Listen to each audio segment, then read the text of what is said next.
Welcome back to the Automation Podcast and a very happy 2025 to you. My name is Sean Tierney from Insights in Automation, or going on, we're just going to call it Insights.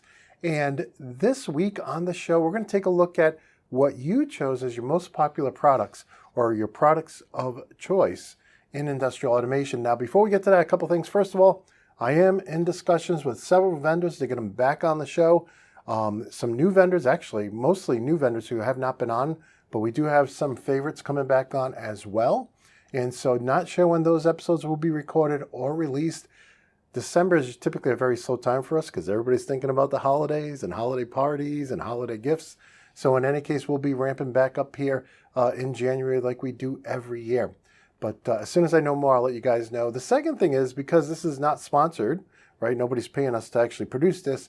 The video edition of this episode is for members only. I just updated all the members levels for 2025. I added a lower cost level, and you can see all those details at the automationblog.com/join. That actually doesn't force you to join. That is just a page with information on the memberships. And I try to mirror the YouTube because we do the memberships on YouTube and on the automationblog.com, but you can find all the information at the automationblog.com with links to sign up at either location. And I'm very excited that formerly the level 2, now level 3, we now have a new Discord server for both level 3 members at the Automation Blog and YouTube. Again, these would be level 2 members last year. I just renamed it. And the price stayed the same. Everything else stayed the same, except that we have a Discord server, and we're going to do a weekly hangout on Wednesday nights from 6 to 7 p.m. Eastern. That's the same time I'm in the office for the students. I hadn't had a lot of students showing up lately, so I'm like, we're just doing them together until we get so many people showing up that we have to separate them. So in any case, I want to use my time wisely, and I don't want to be sitting in 2 hours worth of silence during the week. So please come by and see us if you're a level 2 member or a student. In any case, with that said, I do want to get into this week's show. We're talking about the audience choice polls for 2024. Now, this is not 100% representative of the audience. So if you're out there and you're listening, you're like, well, those ain't my picks. It's not everybody in the audience. This is only the most, I would say, probably enthusiastic members of the audience who actually went to the automationblog.com and voted. So I know a lot of people just said, hey, I'm just going to comment while I'm on LinkedIn, and that's great. But that's not a vote in the poll itself. I didn't actually try to take all the comments from LinkedIn and vote for each of these people. Who has time to do that? But in any case, I do appreciate all the feedback on LinkedIn, and I think I replied to everybody or liked everybody who made a comment. In any case, and I try to do that across, well, let's talk about that for a minute too. Social media 2025, I'm focusing on YouTube, the Automation Blog, and LinkedIn. I'm really not deleting the other channels, but I'm going to take a step back from them. I know the folks over at Locals already know this because I posted it and emailed you guys about that. But in any case, we get virtually zero interaction on those other sites. So we're just going to focus where most of you are, LinkedIn, YouTube, and the automationblog.com. So just wanted to throw it out quickly. But in any case, so I put these polls up in November, earlier this year, to try to get more people to vote. And we had, of course, there was a lot going on with the election and stuff. So a lot of people were distracted, then the holidays. But in any case, we did receive thousands of votes in this poll, and hundreds of people went up there and voted. And so I'm going to take the polls in reverse order. We're going to start with the 10th poll and work up to the first poll, kind of like a countdown, okay? And again, please do not be bummed out if your favorite vendor doesn't make number 1. This is just the people who were enthusiastic enough to get in there and vote in November and December. So if you did vote, then you may be very interested in knowing how many of the enthusiastic members of the audience actually voted. So with all that said, let's go ahead and get started here. And we'll scroll up to the first poll. And this poll is going to require me to have my glasses on to read it. And let me see if I can make that a little bit bigger. Okay, so in this poll, it says, please choose up to 3 automation sensor and code reader vendors you prefer the most. So, you know, I was going to include vision in there, but I'm like, you know, I didn't want to make the question too long. So sensors and code readers, and people may be considering vision a code reader or a reader of some type. But in any case, number 1 with 14.3% of the vote was Banner Engineering. I'm not surprised by that because we've had Banner on so much over the years, and they've been just a great sponsor of ours. And they have great products, right? Especially the last one we did with the sensing distances and whatnot. And then following them very close at 13.10 is a company we used to do a lot with. They kind of fell off the face of the earth for us, but we used to do a lot with them. Still think very highly of them. IFM, 13.10% of the vote went to them. And then a company we've never done anything with, we've covered them back when I was doing the automation news show, SICK.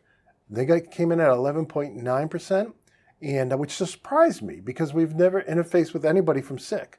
And so I'm like, well, there must be, I was covering them because I always knew they were a big name, but so it must be something that our audience is interested in. And then from there, we had Siemens. Now, again, this is for sensors and code readers. So again, I was surprised they got up there, 10.71%. And then I'll just quickly go through some of the others. Endress & Hauser, 7.14. Rockwell Automation, 5.95. I am surprised they're so low on the list. Cognex at 4.76. Another vendor I'd love to get on the show. And Turk, somebody we've been covering quite a bit in the news, 4.76. And Datalogix, 4.76. And P&F, I'm really surprised about P&F being so low because they've been on the show a bunch. So P&F at 3.57. So maybe not for sensors, although we have a bunch of samples from them. They've been really good to us. They came in a little bit farther down the list. So now let's go to the next question. So that poll had a total of 39 votes. Okay, so the next poll, we're talking 46 votes. Let's take a look at this. So let's start here. This is choose up to 2 motion control or servo vendors you prefer to use. Okay, and customers could add, with all these polls, they could add additional choices with the other choice poll option. And so here, Siemens, 31.82%. I know we've really grown our European audience, English-speaking European audience, because one of our top videos of all time with over 400,000 views is my S7 1200, S7 1500 video. And I know the 1200 does really good and so on. So in any case, right behind Siemens though is the hometown boy, Rockwell Automation, 28.79. Okay, so 31.82 for Siemens, 28.79 for Rockwell. Now the next company, Beckhoff, 6.06, they've been ghosting me. They scheduled a meeting during when I was in the studio and I wasn't able to get out, and ever since then we haven't heard from them. It's been all crickets. So they were at 6.06. We're not covering them because when a company doesn't want to work with you, you don't want to be like that stalking ex-boyfriend or girlfriend, right? So in any case, and then B&R, a company that I just think is so interesting, and we'd love to get on the show, 4.55%. Automation Direct, who has sent samples into us, 3.03, tied with Schneider and Horner. We've had Schneider and Horner on the show many times. Great companies, great sponsors. But those are, you can see really anybody above 7%, there's only 2, Siemens and Rockwell as far as motion control. And Siemens comes out at top, 31.8 versus 28.8, roughly. All right, so in the next poll we have 68 votes. This next poll is, I got to go all the way up to the top to see the question. This one is choose up to 2 VFD or VSD vendors you prefer the most. And again, they could add other choices to the list that I had. I started with an extensive list. In this one, Rockwell Automation, the PowerFlex, now I separated the lines, okay? Because just because you use a PowerFlex 520 or 52X doesn't mean you use the PowerFlex 75X. So I spent a lot of time digging up all the different models from all the different vendors. And so number 1 was the Rockwell Automation PowerFlex 5.2 series. So the 525, 523, 527 series with 17.78% of the vote.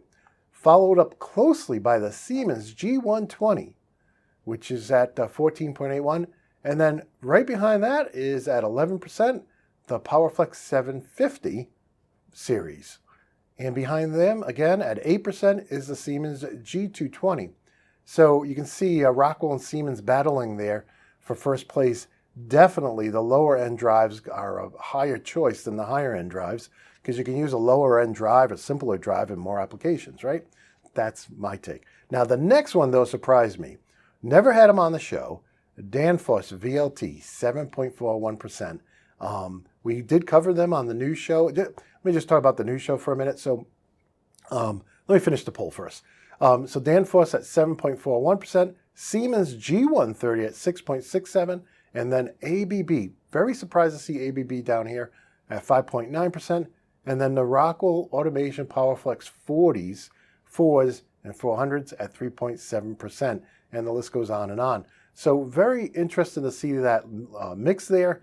And now let me talk about the news show. So what I did is I looked at 2023 and 2024. In those 2 years, I did over 250 shows, right? So that's like 2 a week on average, right? And I looked at how much we made from sponsorships of those shows. I looked at how much we made from ad revenue and how many members signed up after it went members only.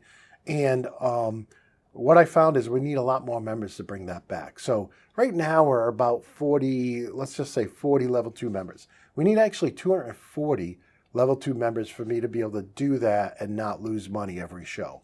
So just to let you know, the new show is on pause. I already have plans to bring it back. I got a new website. I got all these plans, but the businessman in me is saying, Sean, you got to have at least, let's say, $2,400 a month. You know, we don't get all of that, right? So if we have 240 members at $10, that's $2,400 a month. We don't see all that. YouTube takes 30%. Then the tax man, you may look at what you pay taxes when you're self-employed.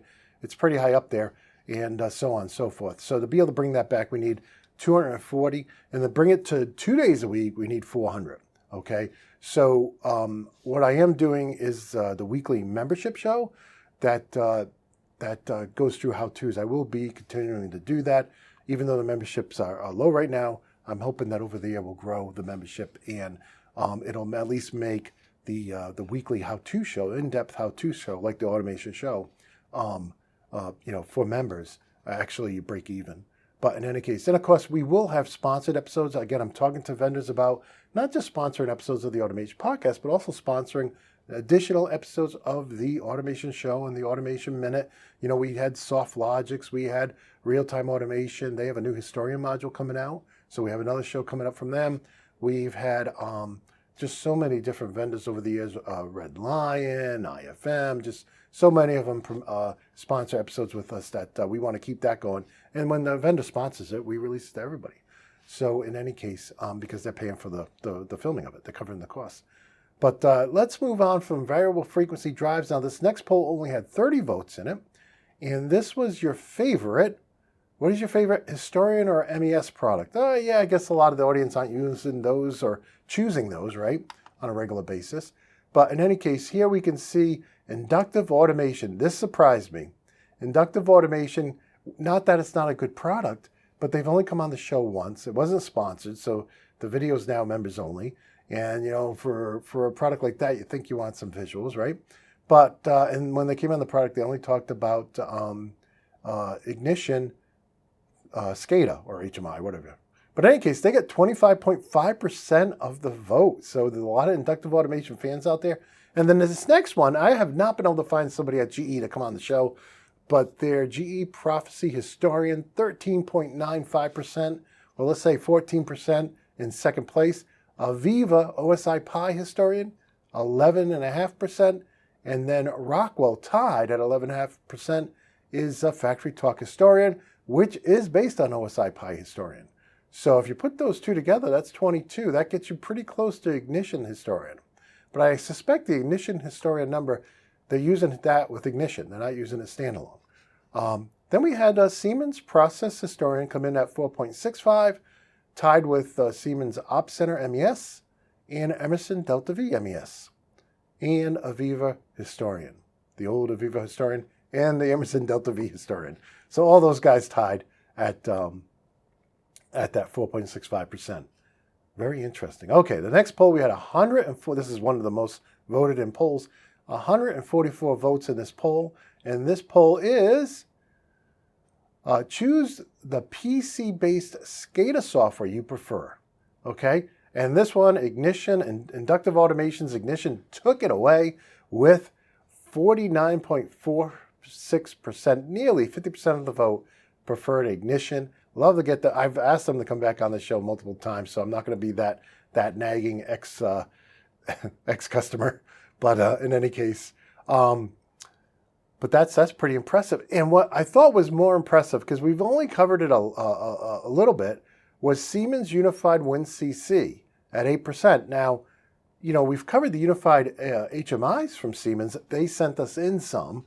They sampled them, and then they sponsored the episode. So, we're just so, when vendors treat us like that, I mean, we can't ask for a better support, right?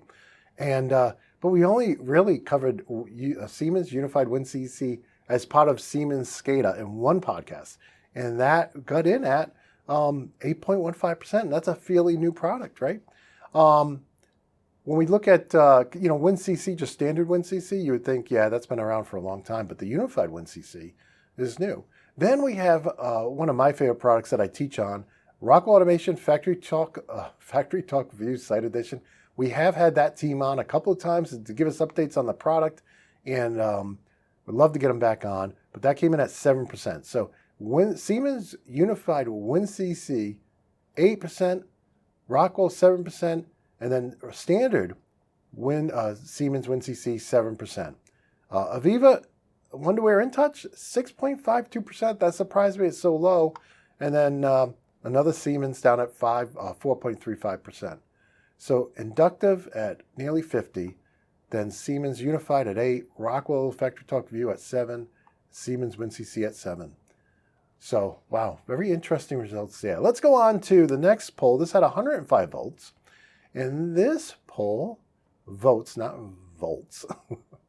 This poll, please choose your human-machine interface HMI hardware you prefer the most. Choose up to 2. And number 1 was the Siemens Unified Comfort Panel. Still, I think that's very surprising. Fairly new product. We had Remy on when it first came out, and was very excited to get one. We had it behind in the studio here behind me for the longest time. I got to build a new wall. It's just financing, waiting for the financing to make that happen. But in any case, Siemens Unified Comfort Panel, 16% of all votes, over 100 votes, went for the Siemens Unified Comfort Panel. Rockwell Automation Panel View Plus, a product I've been using since beta, 15%. So very interesting there. And then Inductive Automation Ignition as an HMI, 11%. And then I thought this one was very interesting. I think it's WineTech, 7%. We're trying to get them on the show. Siemens older comfort panel, 6.5%.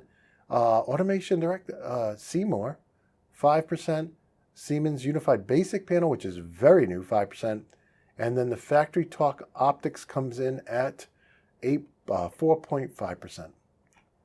All right, very interesting. All right, this next poll had 66 votes in it. I feel like I'm saying volts and not votes, so excuse my slang. This is which micro PLC or nano PLC platform you use the most. And you can choose up to 2 here. The Siemens S7-1200 comes in first at 26%. Rockwell's Compact Logix comes at 22%. And I put the Compact Logix there because I don't consider it a micro PLC, but I thought a lot of people would. So I put it in there, and they got 22%. But look at this. Rockwell Automation's Micro 800, which I consider a nano PLC, that's how they launched it. That's how they explained it.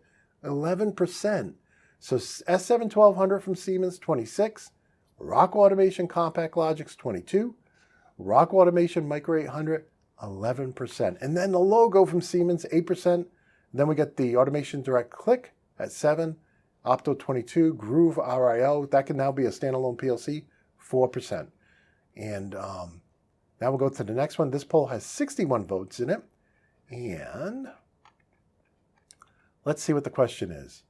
Okay, choose the distributed I/O platform you prefer to use the most.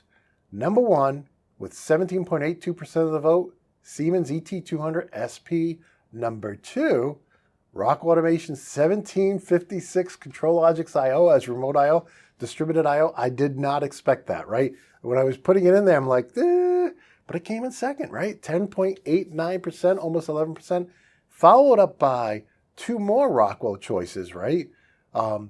Point I/O, which I didn't like at the beginning, but I've become a big fan of. We cover in our courses. We have a ton of it here. 8.91%. And then Rockwell Automation 5069 Compact 5000 IO, 8.91%. And then Wago's in there at 6.93%. And then we're back with the old 1769 Compact IO at 4.95, tied with Flex IO and Flex 5000. So very interesting results there. You can see while Siemens ET200 SP1 as the top choice at almost 18%, Rockwell has the next three choices with ControlLogix, Point.io, and Compact 5000. So very interesting. If you add those all up, they definitely get the most votes in the poll, but none of they have so many options. I'm not surprised they didn't come in. Siemens, I think for in-panel distributed I/O, ET200 SP is probably what most people are going to use. If they want machine mount, then they have other options, right? All right, this next poll, this is one of the biggest polls that people voted in, 126 votes. And this one is votes, not volts. This one is, please choose the medium to large PLC platform or PAC platform, because Rockwell calls their PLCs PACs now. And we could get into a long conversation about that, but we're not going to. In any case, large to medium to large PLC or PAC platform that you choose the most. And people could choose up to two. And so this one I thought was very interesting here, right? So there's only really two choices in this category from Rockwell, and they came in number one and number two. So I said medium to large, and we have ControlLogix at 23%, and then CompactLogix at 17.6%. Very interesting, with a total of, what is that? 30, 40, over 40%, right? Then, following that, we have Siemens S7-1500 at 15.6%, and the S7-1200 at 8.6%. So that's a total of, let's see, 16 plus 8, right? So that's what, 24?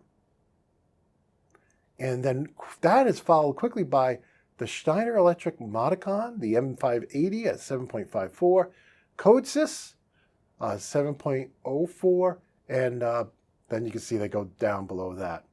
Okay, so from there, we'll go to the next poll here. This is the one that got the most, 176 votes. Votes. I don't know what it is today. But in any case, I'll find out when I see how long you guys listen or watch, if you guys enjoyed this lighthearted look at the polls or not. In any case, here we have choose up to 3 of your top industrial automation vendors. Okay? And again, voters could add additional vendors to the list that I didn't have. Number 1, with the most votes out of almost 200 votes, Rockwell Automation with 19, just over 19% of the vote. Number 2, Siemens with just over 15.6% of the vote. Inductive Automation, man, they have a great fan base, right? 4.5% of the vote.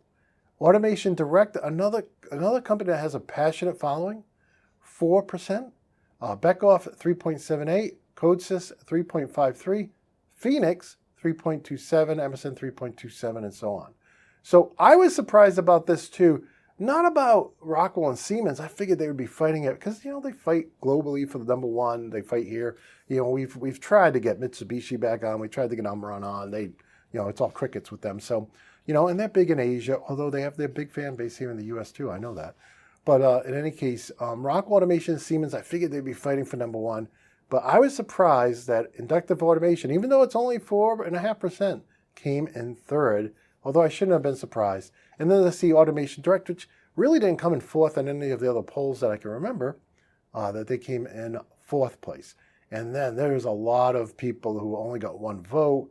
And again, if you're disappointed that your favorite vendor didn't get more votes, it's probably because you didn't vote in the poll, because I know there's anywhere from 1,000 to 10,000 of you who consume the podcast every week. And whether it's on LinkedIn, on theautomationblog.com, or on iTunes, or on Spotify. But in any case, hopefully next year, now that you guys are more familiar with the polls and we reviewed them, hopefully next year you guys will be more apt to vote, because I'd love to see, the more people who vote, the more guidance I get. I mean, from this poll, I can definitely see some places where I need to focus both my free public videos and articles, as well as my membership videos and articles. And so with that, we've come to the end of the show. So again, I just want to recap. I am in conversations with a lot of vendors that get them on the show in 2025. If you're a vendor, please contact me. Love to get you on the show. As far as the membership programs, we are going to be I'm personally going to be dedicating several hours every week to produce new membership videos. With those, I'll usually have like a free short tip for the public. But in any case, we're really trying to grow that membership program from roughly 40 members today to 240. So I can really just dedicate most of a day to doing both those in-depth how-tos, as well as bring back the news show, because I kind of miss following the news. I don't know if any of you saw the NVIDIA press conference, was it yesterday or the day before, but they had all those humanoid robots we had been talking about and covering for 2 years. And so I'd really like to get back to doing that. Maybe we just do it once a week to start, but we'll need to get up to make it break even. We need to get up to 240. All we need a sponsor to come in and sponsor the shows. But in any case, I think, a lot of these large vendors have cut back on their marketing budget, and they've decided to do the simple thing, just spend it all with Google. And to me, it's like, yeah, you may get millions of views, but people don't really view the ads, right? We get millions, 9 million thumbnail views on YouTube every year, but that doesn't mean anybody's even watching, or it's just they're scrolling by it, right? Same thing with ads in a newspaper or ads in a Automation World magazine.